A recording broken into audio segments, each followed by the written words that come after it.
take us through, I guess, today first, and we'll go backwards a little bit. But this was down in Hartsville. Well, down in Hartsville, approximately, I'd say an hour and a half ago at this time.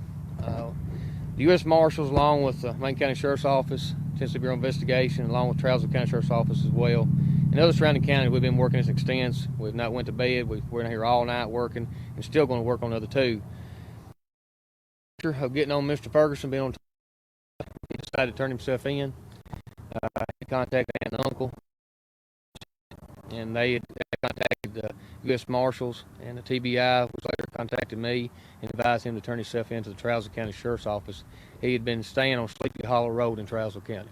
So was he staying with these relatives? He was staying by himself. The relatives got wind where he was, and they went and talked to him to turn himself in. Have you talked to him? I mean, what's he been doing the past 24 or 30 hours? Yeah, he won't say much right now. He seemed like he's real quiet. Looks like he's probably got the same clothes on he had when he left. He's very, I guess, seemed like to be really sorry for what he did. And we're still working on the other two. But however, them two just as important as this one, but this one is the most important one to get off the streets and the safeties. The other ones are, like I said, drug charges and theft charges. But this guy here was waiting trial for a homicide, and glad to get him back into custody. At this time, I haven't got to talk to him. He's been very quiet about talking to anybody, so hopefully maybe get himself laid down and rest a little bit, and maybe he'll talk to us. Where are the other two? Has anyone actually spotted the other two since they escaped from? We have knowledge and came real close last night in Bowling Green, Kentucky, locating Mr. Matt White. We got tips on Mr. Strong. We're following up on them, but tips are stronger on Mr. White. At the following two still out. Has anyone actually seen either of them? Confirmed sighting?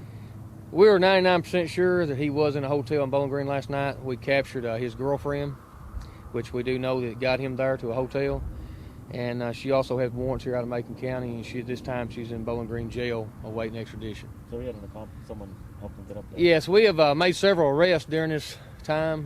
Who else has been arrested? We've two females, so we've got this time. We're not disclosing at the time the name because we do know they was attempting to harbor the fugitives, so we want to get a little more investigation on this. As soon as we do that, we'll be glad to fill in those names. What are they being charged with? At this time, they got drug charges. Any idea, did all three of these guys, were they in the Ford that ended up down by the creek? Or we still believe this time they all three on the beginning took out an ad and then went their separate ways. So maybe when the truck was ditched, you think maybe they split up down there? I don't know at this time. Yeah. We're still following up on leads. In terms of how they got out, has that hole been fixed? Yes, it's been at this time. We haven't talked to you. Can you just tell us exactly how they got out of the building? Basically, they went through a chase in the wall. They knocked out a block in the wall and came out through a side door in the back of the jail. At this time, the Macon County Commission has given us more manpower to work here. However, we have 205, 210 on average in a 125-bed facility. And with the manpower we have, it is very hard to do the proper security checks that we can do. So at this time, we're working with the state for the overcrowding. We're in the process of getting more employees here to correct this. I want to assure the community that these actions will be taken against these employees to make sure they properly train, or if I find out that they had something to do with it, they will no longer work here. How did they cut a hole in the wall? They used a bar off of a bed, broke a bar off of a bed, and that's the investigation still going on at this time. Has the issue of lack of resources, I guess, to fully staff this area been addressed? I mean, yes, it's been addressed, but it's ongoing. And this time, it's sad to see something like this take place, but it shows that we're understaffed and we're underpaid, and it's hard to get somebody to come work to Macon County Jail $12 an hour. Do you think more staffing could have prevented this? Yes. I guess the question is, how were they able to cut a hole in the wall with no one noticing? Well, it's not a hole cutting. It's not a hole that was cut in the wall. There was a speaker there that in each little cell they push. Well, they pried that speaker off, and behind that speaker is already a hole right there, a small hole, so they was able to pry another block out. Of course, that's still going on at this time investigation. But once they were able to get out of the building, they were free. Yes. So there's no fence around the building? Well, at this time we're in the process of putting fence on for funding, and the fence we got back through here, what little we do have is through a grant, so we're trying to work to. Main thing with issues like this is funding, was it falls back to. So you want a fence? Yes. Yeah, this time we've already processed putting more fence up. Actually, county court meeting Monday night, we was talking about this. So. What's your budget every year? I mean, what are you guys usually running on?